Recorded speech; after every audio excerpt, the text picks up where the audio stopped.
So part 2 of the young lady stuck between her high school sweetheart and her fiance. Now her fiance is completely done with her. He don't want nothing to do with her.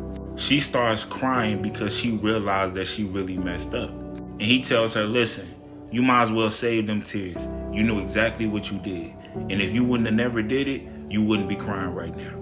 So now she tries to go into a tactic to make him stay. She says, you know what? If you leave me, I'm gonna make sure you get put on child support. He said, baby, trust me. I was already 10 steps ahead of you. I was gonna do that tomorrow. She's crying, she's frustrated, she irritated that this man that messed up her life. Now she goes on Facebook and calls her high school sweetheart. She's crying over the phone and she says, why would you even do this to me? He said, listen, if I can't have you, nobody can. Then he tells her, I'm gonna make your life a miserable hell if I can't have you. She's crying in the phone and she said, you already did. He left me. Him being in complete shock, he says, wait. You said he left you? She said, yes, he left me. He packed up all this stuff and it's all your fault. He said, nah, don't blame that on me. You got to take accountability. I didn't put a weapon to your head and tell you to come see me. Now she is furious because she feels totally disrespected by this man. And on top of that, fool. She screams to the top of her lungs, the only reason why I came to see you is because you told me you needed closure and I wanted to give that to you. And on top of that, you told me you was dying and I don't even know if that was true now. He said, no, I'm not dying physically, but I felt like I was dying emotionally without you.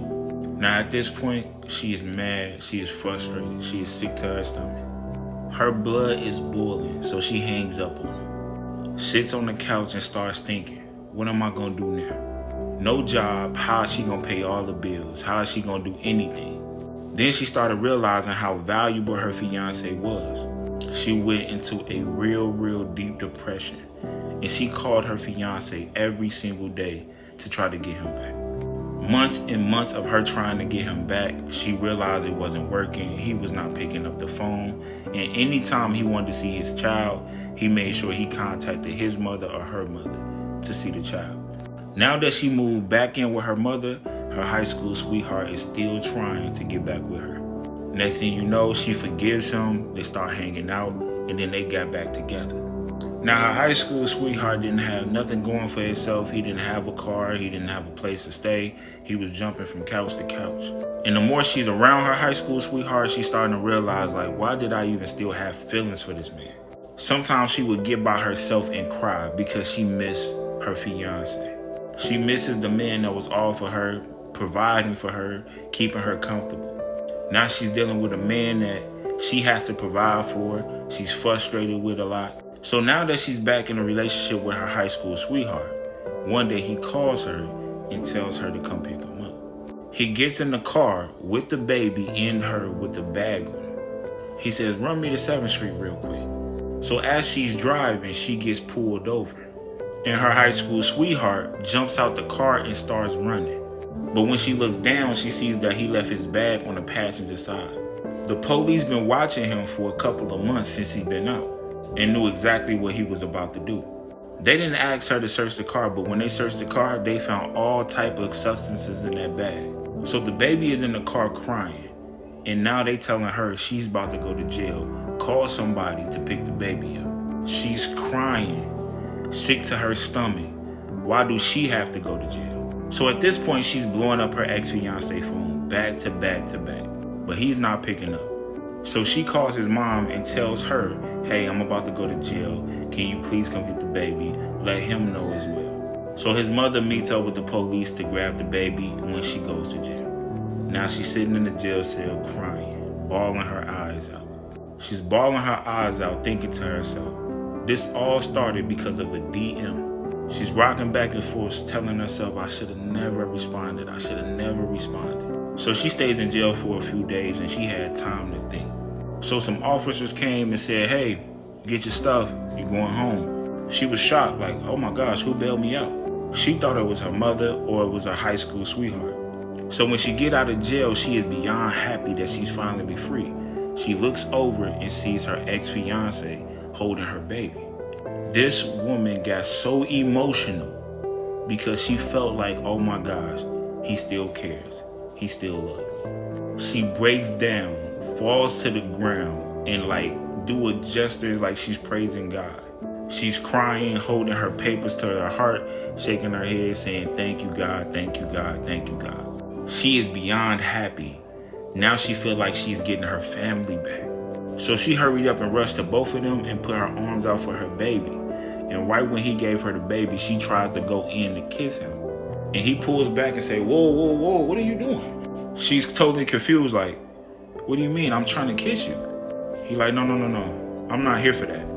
I'm here to get you out of jail so you can be here for your child." She said, wait, didn't you get me out of jail because you want to be with me too? He said, "Nah, I don't know why you think that." He said, "Right now, I'm surprised that my woman didn't get out the car and start swinging." She said, "Wait, your woman?" And looks towards his car. A woman gets out the car, pregnant, and said, "Hey, nice to meet you." Her blood is boiling. She is furious. She said, "It's only been a year. You got her pregnant already?" He said, "No, it's been over a year, and I just proposed to her." She looks at him in complete shock because she know that she is done for. So she get to crying like, "But I need help. I don't know how I'm going to do this. I don't know how I'm going to get home." He said, "Well, I talked to your brother. He on his way with your car. I got your car out the impound too." And he said, "If you ever need to get a hold of me, I'm going to give you her number so you can call her." And she was like, "Well, I didn't have no baby with her, so I'm not calling her." He said, "Listen, I'm not going to disrespect my woman like you disrespected me. So if you don't call her, you can't talk to me." He kissed his baby and he walked away. She's sitting on the bench crying. She grabs her phone, turns it on, and she got a whole lot of missed calls. She sees that her high school sweetheart called her. And the first thing he say when he get on the phone with her is, "You ain't snitch on me, right?" She gets mad and starts snapping. Fast forward, months go by. She get charged with 4 felonies. And now she can't get a job or a place to stay.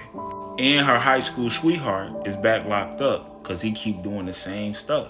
So now she's back at home with her mom with felonies on her record and can't get a good paying job. And one day she gets into it with the father of her child's fiancé.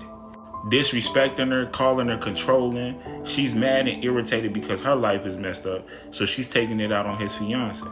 His fiancé replied with a text of everything she said and said, "Baby, the greatest thing you ever did was responded to that man DM." She said, "I want to thank you because if it wasn't for you, I wouldn't have this man today." Then she also said, "Baby, I know you miserable and misery loves company." Then she said, "Baby, the way this man got me set up, I'm too comfortable to be miserable." So again, thank you for responding to your high school sweetheart. Because sweetheart, you did me a favor. And ladies and gentlemen, that's what happens when you reply to them DMs. If you want more story times like this, type story time in the comments and your comment could be in the next video. Follow for more content like this, and to all the cool people that follow me, I'll see you in the next video.